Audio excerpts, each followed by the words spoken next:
Babayad tayo ng Meralco through GCash. Press lang natin tong bill. Ito.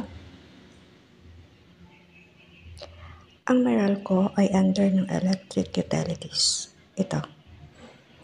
Click natin yan. Then, pwede natin search dito. Meralco. Ayan. Click natin yan. Then, type mo lang dito yung amount na babayaran mo. Akin is 26.81.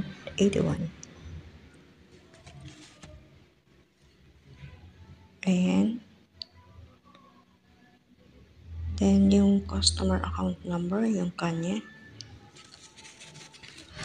Ito yung customer account number sa billing mo. 16527-87219.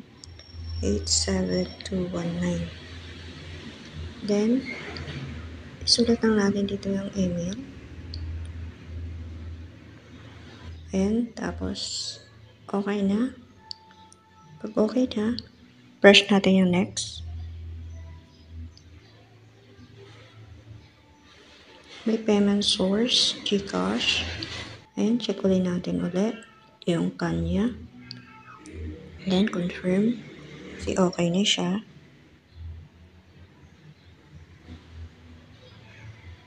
Okay na. Wala siyang fee. I-save ko na yung billers. Para andun na siya sa favorite ko. Para next time, dito lang siya. Sulat mo yung nickname.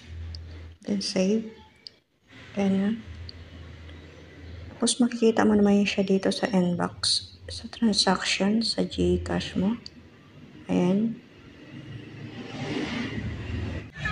Then, sabi dito, 0 transaction fee. Then, will be posted 24 hours after nitong online payment natin.